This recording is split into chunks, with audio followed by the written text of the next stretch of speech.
Whether it's a few long-stem roses or a beautiful bouquet, it's hard to go wrong with flowers. For centuries, flowers have been a way to express love or show compassion and thoughtfulness. At my house, we always have a fresh bouquet of cut flowers in the kitchen. Nothing pricey or outrageous, just something that we pick up at the store. But my wife and I find that it brightens up the room and makes us feel good. I'm Herb Weisbaum, the Consumer Man, a contributing editor at checkbook.org.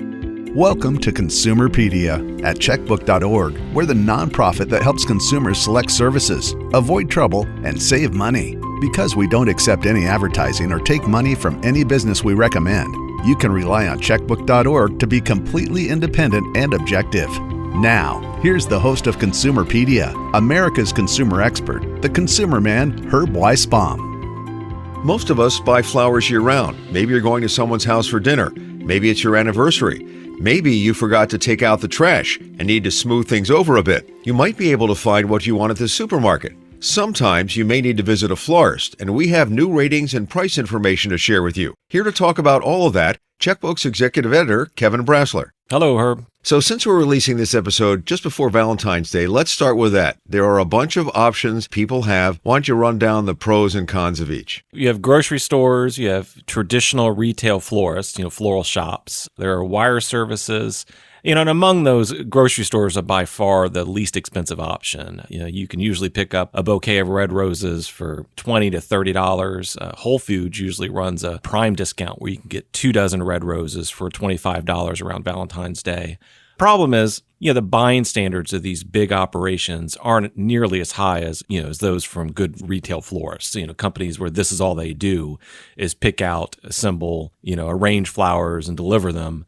Good retail florist, not only will your bouquet look bigger, the flowers will probably be bigger, but also they'll be of higher quality, and so they'll last a lot longer. I got to tell you, one place I shop for flowers here in the Puget Sound area is Costco. They have wonderful bouquets of flowers. They run specials during the holidays as well, and they're pretty high quality and they're pretty good prices because they're Costco. Yeah, it's weird that flowers have kind of become this impulse purchase, and a lot of stores, they now have floral departments or bouquets sitting out in high traffic areas of their stores, and that's because even at low-cost places like Costco, it's a high-profit item. They can make a lot of money off selling these simple arrangements. If you want to have the flowers delivered, you may not want to have them delivered on Valentine's Day because you'll probably pay a surcharge for that, right? Yeah, especially among the wire services and traditional florists, they usually charge more for deliveries on Valentine's Day. So you can save some money by having them delivered the day before.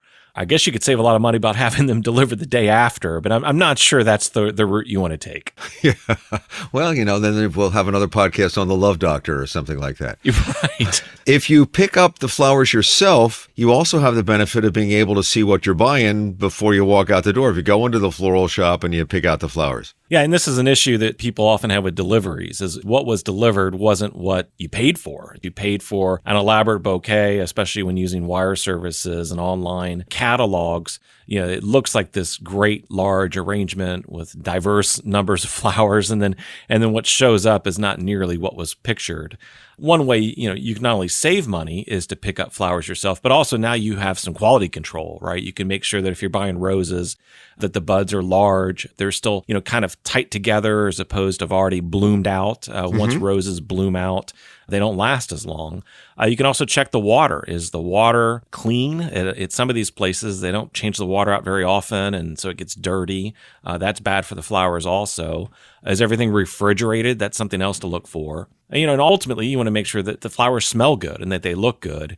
If you're picking up yourself, whether at a grocery store or even, something you've arranged in advance at a retail florist, before you pay, you can make sure that what you're getting is of high quality and it's as big and as nice as what you hoped for. Grocery stores are convenient and the price is right, but they don't provide a lot of options. That's the rub. At a traditional retail florist, they can create a unique, work of art. You can tell them what colors and flowers you like or what the recipient likes, and they can create that for you from scratch. Whereas at supermarkets, at grocery stores, they usually can do simple arrangements, but really their strategy is volume. They want to sell a lot of bouquets, especially around Valentine's Day. They do usually have somebody in the department that can arrange flowers for you, but not all do. And even then, what they can arrange, it's going to be limited by what they have in stock. At a retail florist, they're going to have lots of different stems, lots of different types that they can work with to create something, a work of art. If you feel creative, you could buy the stems yourself and create your own arrangement, and that would be something special. Yeah, that's also a possibility if you know what you're doing. Arranging flowers it's a lot more difficult than it looks.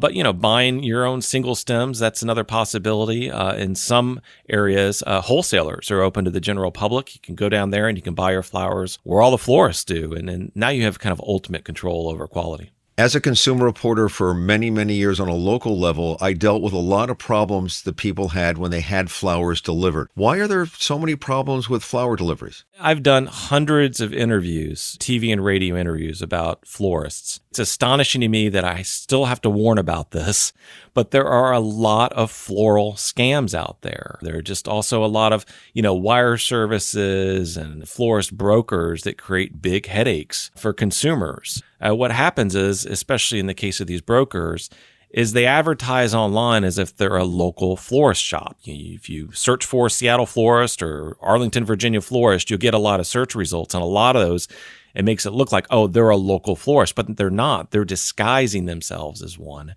And so you hire them, you tell them what bouquet you want, and then now they have to go around and try to find a florist in that area where you want the delivery to fill the order. And especially around Valentine's Day and Mother's Day, they have trouble finding a florist to fill orders because everyone's busy, everyone's booked up, and they don't want to deal with these brokers, these middlemen, or sometimes even wire services. And so stuff ends up getting delivered late, sometimes several days late. What ends up getting arranged and sent is not at all what you ordered. So, my advice continues to be if you need a delivery, whether it's locally or in a distant city, it's best to work one-on-one with a florist, a good florist in that area.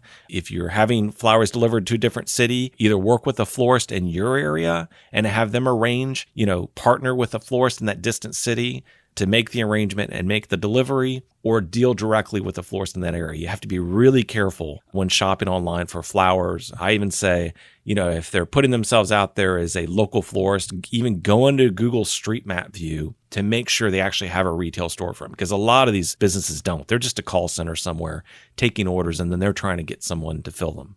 By the way, that's what I always do. If I have to send flowers somewhere, I go to the local florist, someone I trust and have used for years, and I can say things like, make sure all the money goes into the flowers, not the vase. I don't care what the vase looks like, just the cheapest vase or whatever. Or there was a problem once, and I found out about it, and I was able to go to them, and they said, oh boy, this is not what should happen. We'll replace the flowers for you, make sure it gets taken care of. You got somebody to go to locally that you know and trust. That's the other benefit of that. Yeah, and also now you're controlling the business relationship. There's no one, there's not a middleman in here or some floral broker taking care of the transaction. So who do you go to if things go wrong? Do you go to that person? Whose fault was it? Was it the florist? If it was delivered late, why was it delivered late? I mean, I've talked to numerous floral shop owners, and they show me, these are how the orders come in, and then it's up to me to decide whether to accept the order or to reject it. But a lot of times they're like, well, they only took $30 for, flowers for a floral bouquet that's going to cost me $45 just for the flowers. So I'm not going to take the order. And what happens is these orders, they just get passed around from florist to florist until one finally accepts it. And then usually what happens is it's days late or it's going to be late. Again, I think the best thing to do is deal one-on-one with a florist that you trust, that gets high ratings, that has a good reputation for delivering on time. And now you control the relationship. You tell them what you want, and then they build that for you and deliver it on time, hopefully. You also warned in your checkbook story that there can be problems with wire services. By wire services, we mean like 1-800-TELEFLORIST and those kind of things? Yeah. I think they work better than these kind of sketchy brokers, these kind of somewhat dishonest advertisements out there online saying they are a local florist and they're not. But we often get complaints about the wire services too. And the big complaints are small bouquets. I mean, you go onto their online catalog and it looks like they have these big, elaborate arrangements. What they showed you online is what looked like a standard size vase is only as big as like a can of soda or something, right? These tiny vases. So it made it look like it was this elaborate thing, and what got delivered wasn't. And another thing we often find is that, they show you there's 4 different flowers and this arrangement, and then what gets delivered looks completely different. And if you dig into the terms and conditions on these websites, basically they allow these florists to use whatever they want, whatever they have on hand. And so that's why why problems occur there also. Yeah, I think somewhere in the fine print it says suggested bouquet or something like that, or substitutions can be made at any time. There's a lot of hedge words in the fine print. Yeah, again, it's more reason to work directly with a real florist as opposed to, some middleman, somebody who's arranging for the arrangement. Right, yeah, right. You can say, look, what do you have? What do you suggest? What's looking good? These are the colors I like. And that way, even if you see something online, you say, I really like that arrangement. You can show it to the florist. Say, this is the arrangement I want. Is this what you're going to actually assemble and deliver? And finally, if you're spending a lot of money, and especially if you're ordering flowers for out-of-town delivery, pay with a credit card. Yeah, that's crucial. I mean, the good news is if it doesn't go right and the company won't make things right, you can dispute the charge with your credit card company. You can get your money back. It doesn't resolve the fact that what was delivered looks bad, or if it was late, that it was late. But you at least have one bit of recourse and that you can get your money back if things don't go right. Sometimes cut flowers from the supermarket are just fine, but when you're spending hundreds of dollars on that special one in your life or thousands of dollars for a wedding or a special occasion, you want to use a florist. Kevin has some advice about that next. I'm Herb Weisbaum, the Consumer Man, and this is Consumerpedia, powered by checkbook.org. Want ratings for florists in your area? Checkbook has ratings for dozens of florists in these metro areas: Boston, Chicago, Philadelphia, Seattle, San Francisco, Minneapolis-St. Paul, and Washington, D.C. If you live in or around one of these 7 cities and haven't joined Checkbook yet, get a free 30-day subscription to all of our ratings by going to checkbook.org/Consumerpedia. In a lot of ways, buying a floral arrangement is like buying art. You want a florist who's going to use color and flower types that fit your individual taste. This is even more important if you're spending thousands of dollars for a wedding or other special occasion. Now, Checkbook has just published new ratings for florists in Boston, Chicago, Minneapolis-St. Paul, Philadelphia, San Francisco, Seattle, and Washington, D.C. So, Kevin, what did we find from these new ratings? Well, so the good news for retail florists, most of them got really high ratings from their customers.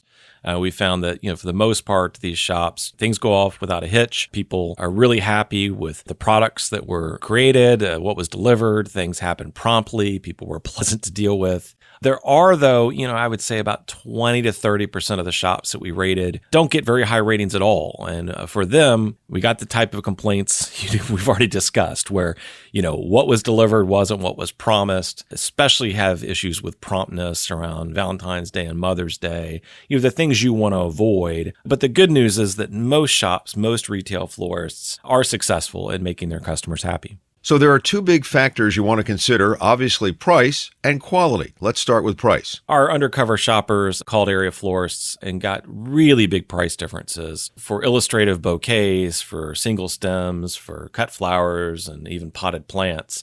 We found that some shops charge prices that are as much as 3 times higher than others for essentially the same stuff.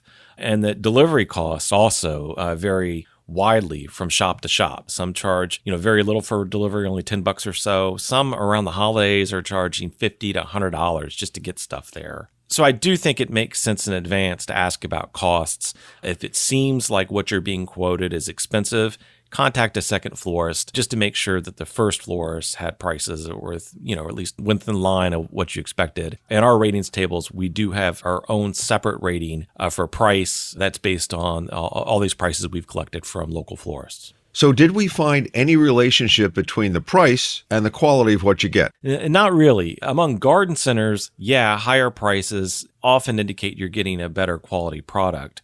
But with florists, we really found no relationship between price and quality. Floral shops that get really high ratings from their customers for product quality, for delivering on time, for staff pleasantness, things like that. They were just as likely to quote low prices as high prices. So don't assume when it comes to buying flowers that you're going to get what you pay for. And speaking of quality, we did find significant shop-to-shop differences in how customers rated florists for the quality of the products, which would indicate to me that it's important to take the time to find a good florist. Again, the good news is that among local florists, traditional retail florist operations, most got really high ratings when we surveyed their customers, but some didn't. And so you just can't assume, it's a mom and pop florist, they're going to be great. That's not necessarily the case. We did find that big chains, big floral chains, don't tend to get very good ratings from their survey customers. So you're looking for a florist and don't know where to start. If you live in the 7 cities where we publish Checkbook, you can see what we found. If not, Kevin, where do our listeners start? Well, I think you can talk to friends and neighbors. I think you can also check reviews from other sources, but know that there's a big problem out there with fake reviews these days. And so don't assume that, a bunch of stellar reviews on Google or Yelp or one of those resources, that all those reviews are genuine. Plumbers give guarantees. Electricians give guarantees. Do florists give guarantees? Should you ask for one? Yeah, some do. I mean, any good business is going to make things right if you're unhappy. I think it does make sense to in advance, especially if you're having flowers delivered kind of sight unseen, to ask them, what if I'm not happy? What if it's late? I think a responsible florist would allow you to exchange flowers or arrangements or get a replacement within 24 hours if you're not satisfied. If you aren't happy, definitely complain promptly. So what if the person who receives the flowers tells you they just didn't look very good? Should they take a picture and send it to you? Yeah, I think take a picture and take it next to something, that lets you see how big it is, right? If you're complaining that the arrangement's too small, put something like a can of soda next to it. So you can at least get some perspective in terms of, this is what it looked like online, or this is what you said you were going to deliver. And then what they actually got was a lot smaller than I expected. Again, this is one of the big problems, especially when ordering from wire services, is that the pictures online, they look like, this is this huge elaborate bouquet, but they're using tricks like tiny vases to make the things look bigger than they are. Well, some great advice and timely advice for those who are shopping for Valentine's Day. Kevin Brassler, Executive Editor at checkbook.org. Thanks, Kev. Thanks, Herb. Consumerpedia Fast Facts. Roses are one of the oldest flowers. According to Better Homes and Gardens, they date back 35 million years. The oldest living rose growing on a wall of the Hildesheim Cathedral in Germany is estimated to be 1,000 years old. The rose is the national flower of the United States. President Reagan made that declaration in 1986, in the famous White House Rose Garden, of course. While red roses symbolize love and romance, pink roses radiate grace and elegance. Vibrant yellow roses represent friendship and cheer. White roses, which signify sympathy, purity, and spirituality, are often used at funerals. And orange roses, which radiate enthusiasm, are often used in congratulatory bouquets. Flowers aren't cheap, so whether you bought them yourself or received them from someone, you want them to last. Let's find out how to do that. Joining the conversation now, Chris Drummond. He's the owner of Pennies by Plaza Flowers and a past president of the Society of American Florists. Chris is joining us from Norristown, Pennsylvania. Hi, thank you for having me. Chris, I grew up in King of Prussia, Pennsylvania, right next door to Norristown, and spent a lot of my young years there, so it's great to talk to you. Yeah, we are definitely very close to where you grew up right now. And I've lived here my entire life. Love this area. Suburban Philadelphia is a great place to live and raise a family. And I understand flowers are in your blood. Yes, I'm a third generation florist. My grandfather started in the flower business in the 30s. And everyone on that side of the family pretty much are florists. Including me. And now my son is in the other room right now working. So the fourth generation now at the flower shop. So you want that beautiful flower arrangement to last as long as it possibly can. Nice and fresh looking. What are the ways to do that? There are two big things to consider with regard to longevity of flowers. Number one is bacteria, and number two is temperature. So if you can keep both of those low, you tend to have longer vase life. I suggest that you keep the water super clean. Now, a lot of florists will deliver your bouquet with a little packet of flower food, and you can follow the instructions on that packet, which will help quite a bit. As soon as you see the water get the least bit cloudy, anything you see in that water is probably the beginning of something growing in there, probably bacteria. And so you want to change the water. People ask me all the time, well, gosh, 2 days ago, I just put that wonderful flower food in there, and now you're telling me to dump it out. I would say use the flower food until you run out. But if you're replacing dirty flower food water with clean water in 2 or 3 days, that's okay. The uptake of the nutrients in those first couple of days is the most critical. After that, it's just a matter of keeping the water really, really clean. So change it out. I like to go to the sink, hold the bouquet of flowers in one hand, dump out the vase with the other hand, give it a good rinse, clean. If you want to lay the flowers on the counter for a bit, that's fine. Then rinse off those stems and put it back into the clean water. keeping the bacteria from growing in the water is going to really, really help. Now, with regard to temperature, obviously we keep our coolers at 33 degrees here, just above freezing, to keep the flowers super, super fresh. Obviously, you don't have that luxury in a house, and you want the flowers out where you can enjoy them. But I actually have some customers that put their flowers in a basement, which might be 60 degrees as opposed to 72 degrees when they're sleeping, so that they have less time in the warm temperature. So the cooler you can keep them, the cleaner the water, the more vase life you're going to have. So when I change the water, do I cut a little bit off the bottom of the stems again? Would that help them suck up all the water? Great, great question. And I'm going to give you a little caveat. If you have a very sharp pair of pruning shears or sharp knife, I say yes. So think of it this way. There's xylem and phloem inside the stem of the flower. Those are essentially very, very tiny straws. Think of them as straws that carry water and nutrients from the vase up through the stem of the flower to the bloom. If those get pinched closed because you have a slightly dull pair of shears, that pair of scissors that's been in your kitchen cabinet for 6 years that's now dull from cutting cardboard and everything else, probably a bad idea. If you have a good pair of pruners that you have kept clean, and by the way, if you haven't cleaned your pruners, take a little bit of steel wool, get the crud off of them, get a rag or paper towel and carefully clean them with something that will kill the bacteria, like bleach. That would keep you from infecting your flowers with bacteria when you cut them with your pruners. So if your pruners are clean and sharp, that's a great idea, because what you're doing is taking any sediment or dirt, particles from the leaves that are clogging up the bottom of that stem, and you're cutting it off, giving it a nice fresh cut. So here in the flower shop, when we get those flowers in from the farm, they've been dry for a few days and they've been transported at 33 degrees, which is great, but the end of those stems have cells that have just crusted over and are no good. And so you definitely want to cut those off. But we are very careful to routinely clean and sharpen our tools to do it. So if you don't have a sharp one, I suggest don't do it. You probably will do more damage with a dull pair of shears. But if you have a good pair of pruning shears and they're clean, definitely give them a fresh cut. If you happen to have a stem or two that wilted, chances are it did not wilt because it was old or bad quality. For some reason, water did not get to that part of the stem, usually in the neck, right up before the bud or the bloom. So you can actually submerge that entire stem underwater. Now, I suggest you give it a fresh, clean cut. The reason we often say sharp knife, by the way, is because you're sliding that knife through the tissue as opposed to pinching it with a pair of scissors. And so you get a much cleaner cut if you have a sharp knife. So if you want to cut it with a sharp knife and then submerge the entire thing in a kitchen sink, a laundry tub, somewhere where you can submerge the entire bloom and stem and everything underwater within about typically 20 minutes, water will go through the cell walls, through the stem of the flower, and it'll revive that flower. Doesn't always work if it's been drooped over for a long period of time, more than probably 12 to 15 hours. It probably has permanent tissue damage and won't come back.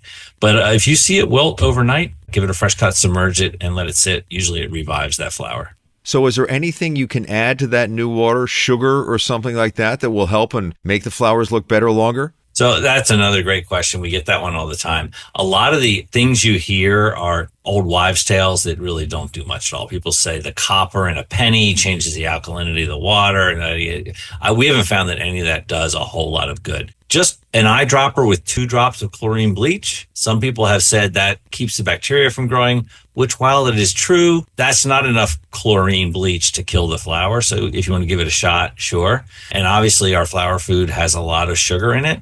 I don't know that that will hurt, but we don't see any evidence that that really helps a whole lot.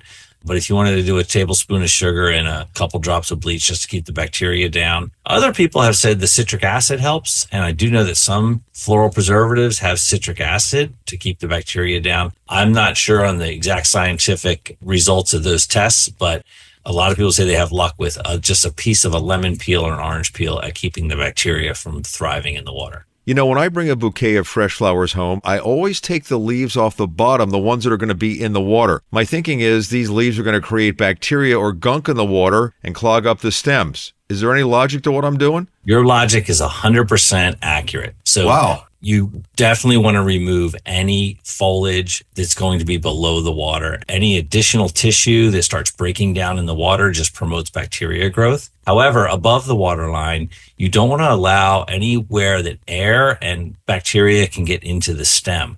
So don't remove your thorns or your leaves above the water line. Just anything that's kind of below the neck of the vase, where you're going to fill the water to, definitely remove all that. Keep just the stems below the water line. Above the water line, keep everything intact. Obviously, no matter how good the florist is, you're dealing with living things. Something could go wrong. I get a bunch of flowers, they just don't look good or they died really quickly. How do I deal with that situation? Because it does happen. I recommend going back to where you purchased the flowers. We provide a guarantee. Most reputable flower shops, even the mass markets, will provide a guarantee. Who knows what happened? There's a lot of things between the time the flower gets cut at a farm and then it goes through the post-harvest treatment and goes through all the transportation and then the care and handling in the flower shop or the mass market, wherever it might be. There's a lot of things that can go wrong, and sometimes we just don't know. So we provide a 100% guarantee. If there's any problem, just bring it back and we'll replace it. I've very rarely found a retailer that does not stand behind their product. Nobody wants a one-star review anymore. It's much better for any merchant to, make sure their customers is happy beyond what they expected when they started the transaction so that they get that positive review. Before I let you go, I'm sure you love all your children equally, but do you have a favorite flower or two? I love so many different kinds of flowers. I would say if I had to choose one, it would be a peony. I just love the ruffled edges and the high petal count of the peonies. I love the way they open nice and slowly and have a different charm depending on the stage. They start as that wonderful tight round bud and then slowly open until it's wide open where you can see every petal and then you start to see the pollen on the inside. It's just a beautiful process. If I had to pick a rose, because everybody wants to send roses at Valentine's Day, my favorite rose is a peach rose with a high petal count called Free Spirit. And if you can find that at your local florist, you will not be disappointed. And there you have it. Chris Drummond, owner of Pennies by Plaza Flowers with many locations in the Philadelphia area and a past president of the Society of American Florists. Chris, it was great having you on. Thanks for sharing your knowledge with us. Well, that's it for this edition of Consumerpedia. We hope you'll rate the episode and follow us on Apple Podcasts, Spotify, or wherever you listen to your podcasts. Remember, we release new episodes every other Thursday. Another way you can support this show is to follow us on Consumerpedia on Facebook and Instagram, and at My Consumerpedia on X, formerly Twitter. I'm Herb Weisbaum. Thank you for listening. Consumerpedia is a public service of checkbook.org. We're a unique nonprofit that helps you save money and make smarter choices. You can count on Checkbook to help you find the best services and avoid the worst, with local ratings that are accurate and unbiased.